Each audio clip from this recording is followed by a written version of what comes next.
आत्ताच गिरीश भाऊ असं म्हणाले की आपल्याला मोठा मेळावा घ्यायचा आहे, कारण खरा पिक्चर जामनेरला आपल्याला पाहायला मिळणार आहे, हा ट्रेलर आहे.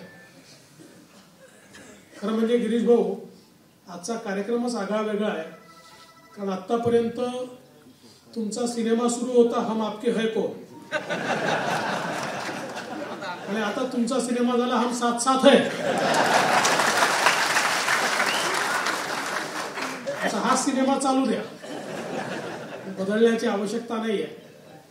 पण मला अतिशय आनंद आहे की संजय नानांसारखा अतिशय जमिनीशी जुळलेला नेता, वर्षानुवर्ष जनसामान्यांमध्ये काम करत ज्यांनी एक मजबूत कार्यकर्त्यांची जनतेची फळी उभी केली आणि आमच्या गिरीश भाऊंना सातत्याने झुंजवत ठेवलं, असे संजय नाना आज भारतीय जनता पक्षामध्ये आपल्या सगळ्यांच्या सहित प्रवेश करतायत. मी सर्वप्रथम संजय नानांचं अतिशय मनापासून अभिनंदन करतो, स्वागत करतो, आणि त्यांच्यासोबत या सभागृहात जे आहेत त्यांचा, सभागृहाच्या बाहेर आहेत त्यांचा देखील भारतीय जनता पक्षात प्रवेश झाला असं या ठिकाणी घोषित करतो. आता गिरीश भाऊ, संजय नाना आल्यामुळे तुम्ही गरुड झेप घेणार आहे. आतापर्यंत तुम्ही हवेत उडतच होतात, पण आता गरुड सोबत आल्यामुळे गरुड झेप आहे तुमची, आणि मला विश्वास आहे माझ्याकरता याकरता ही आनंदाची गोष्ट आहे. तसे गिरीश भाऊ महाराष्ट्रात वेळ देतच होते, पण आमच्या सगळ्या या कामकाजामध्ये कधी गिरीश भाऊंना पक्ष बंगालला पाठवायचा, कधी अजून कुठे राजस्थानला पाठवायचा, कधी अजून तिसऱ्या ठिकाणी पाठवायचा, कुठेही आंदोलन झालं की गिरीश भाऊ त्या ठिकाणी हजर. त्यामुळे आता तर गिरीश भाऊ हे देखील सांगू शकणार नाही की मला मतदारसंघात जायचं आहे, निवडणूक पाहायची आहे, कारण तुम्ही सगळे आता इतक्या खंबीरपणे पाठीशी आहात की आता गिरीश भाऊच्या मागे 2-4 कामं अजून लावून देतो. आपल्या राज्याच्या उपयोगाकरता, राज्याच्या आपल्या विकासाकरता गिरीश भाऊंना आपल्याला निश्चितपणे अधिकचं काम देता येईल. मी तर असं म्हणेन की आज तुम्ही एक नवीन जामनेर पॅटर्न तयार केला की ज्याच्यामध्ये वर्षानुवर्ष एकमेकाच्या विरोधात लढणारे राहणारे असे 2 नेते एकत्रित येऊन कार्यकर्त्यांच्या, समाजाच्या, पक्षाच्या, राज्याच्या आणि देशाच्या हिताकरता एकत्रित येऊ शकतात. हा एक अतिशय उत्तम अशा प्रकारचा पॅटर्न आज तुम्ही आणला. आणि मी एकच गोष्ट संजय नाना तुम्हाला एवढं सांगू इच्छितो की तुम्ही जो निर्णय घेतलेला आहे, काळ या निर्णयाची ज्यावेळेस परीक्षा घेईल त्यावेळी निश्चितपणे तुम्हाला आणि सगळ्या कार्यकर्त्यांना हे लक्षात येईल आम्ही उत्तम निर्णय घेतला, आम्ही योग्य निर्णय घेतला, आणि आमचा निर्णय हा हिताचा निर्णय ठरला, हा विश्वास मी तुम्हाला या निमित्ताने देऊ इच्छितो. आज आपण पाहतोय आपल्या देशामध्ये माननीय प्रधानमंत्री नरेंद्र मोदीजी यांच्या नेतृत्वामध्ये ज्या प्रकारचं परिवर्तन आपल्याला होताना दिसतंय.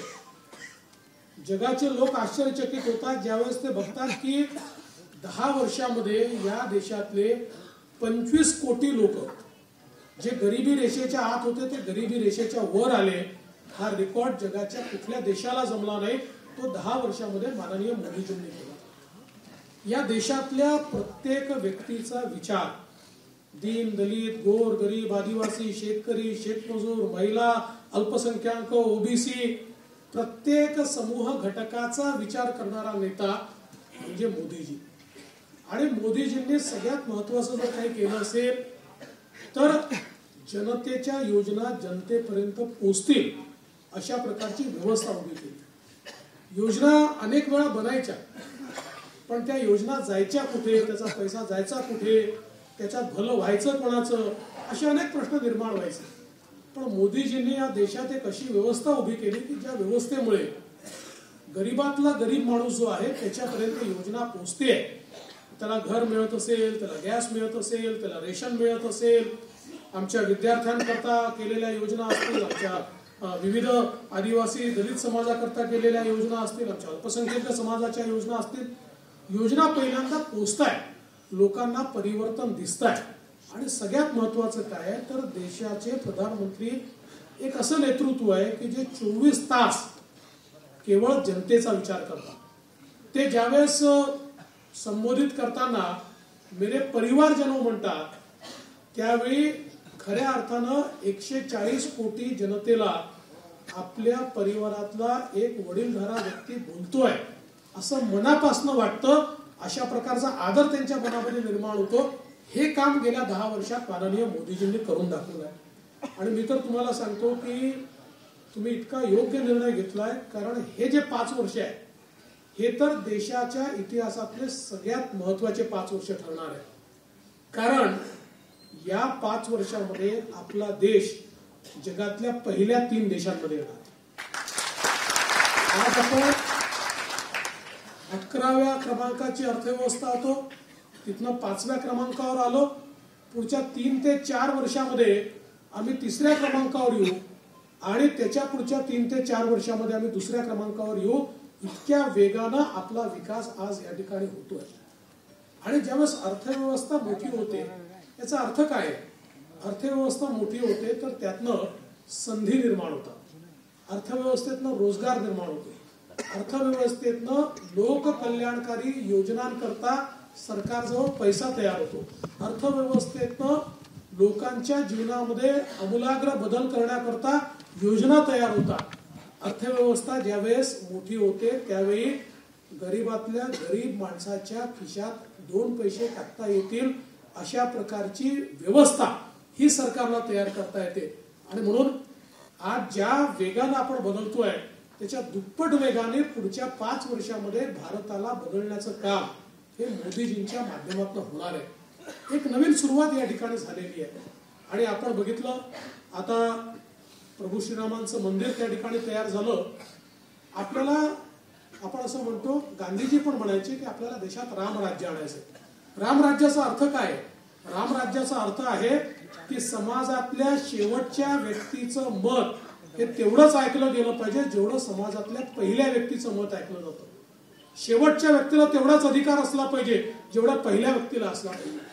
आणि मला असं वाटतं की अशा प्रकारचं रामराज्य, समतेचं राज्य, ज्याची संकल्पना आपल्या संविधानातनं भारतरत्न डॉक्टर बाबासाहेब आंबेडकरांनी केली, अशा प्रकारचं राज्य आपल्याला आता प्रस्थापित करण्याकरता याच्या पुढे काम करायचं आहे.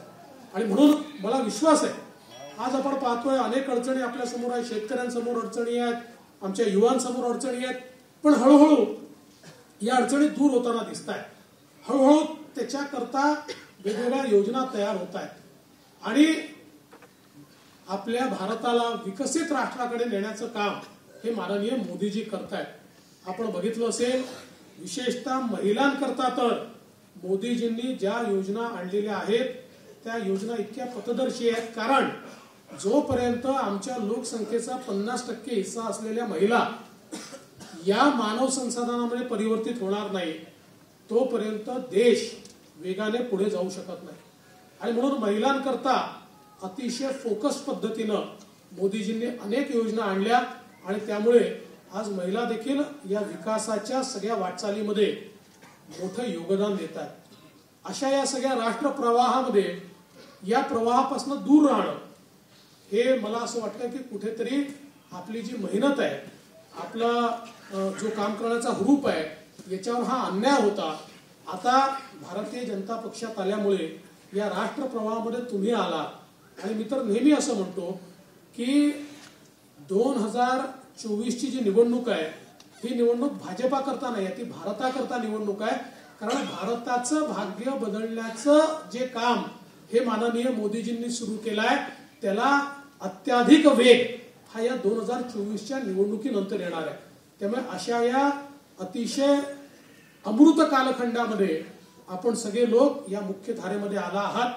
मला हा विश्वास आहे उद्याच्या काळात जेव्हा भारताचं भविष्य आणि भारताचा इतिहास दोन्ही लिहिलं जाईल तर भारताचा इतिहास लिहित असताना भारताच्या विकासाच्या व्यवस्थेमध्ये, भारताच्या विकास रथाच्या वाटचालीमध्ये कोण कोण सहभागी होतं अशा प्रकारे जेव्हा लिहिलं जाईल तेव्हा आपल्याला देखील सांगता येईल की हो, आम्ही मोदीजींसोबत होतो, आम्ही त्यांच्याकरता काम केलं होतं, आम्ही त्यांच्या पाठीशी उभं होतो. त्यामुळे भारताच्या वाटचालीमध्ये खारीचा वाटा आमचा देखील आहे हे आपल्याला अभिमानाने सांगता येईल. आणि म्हणून मी पुन्हा एकदा आपल्याला आश्वस्त करू इच्छितो की अतिशय योग्य निर्णय आपण घेतलाय. गिरीश भाऊ असतील, आम्ही सगळे आपल्या पाठीशी आहोत. आपलं हे जे काही नवीन घर आहे, या नवीन घरामध्ये आपल्यावर कुठलाही अन्याय आम्ही होऊ देणार नाही. प्रत्येकाच्या आशा आकांक्षा अपेक्षा ज्या आहेत त्याला योग्य स्थान कसं मिळेल याचा आपण प्रयत्न करू. नवे जुने सगळे एकत्रितपणे योग्य प्रकारे या ठिकाणी नांदू आणि एक मजबूत अशा प्रकारचा महाराष्ट्र, एक मजबूत आपला भारत तयार करण्याकरता एकजुटीनं आपण सगळे प्रयत्न करू हा विश्वास मी व्यक्त करतो. पुन्हा एकदा संजय नाना आपलं आणि सगळ्या कार्यकर्त्यांचं मनापासून अभिनंदन करतो. आणि गिरीश भाऊंसारखा एक नेता जो खऱ्या अर्थानं कुठल्याही संकटामध्ये पुढे जाऊन स्वतःची पर्वा न करता त्या ठिकाणी राज्याच्या हिताकरता काम करतो, अशा नेत्याला तुम्ही आता एवढं पाठबळ दिलाय. त्यामुळे निश्चितपणे त्यांचा अधिक उपयोग आम्ही करून घेऊ हा विश्वास तुम्हाला देऊन मला या कार्यक्रमामध्ये तुमच्या सगळ्यांना भेटता आलं, मला याकरता निमंत्रित केलं त्याबद्दल गिरीश भाऊ तुमचे मी आभार मानतो. आणि आजच सांगून देतो की तुम्ही जो मोठा कार्यक्रम करणार आहे त्याला देखील मी येणारच आहे. आजच मी घोषित करतो. एबीपी माझा, उघडा डोळे बघा नीट.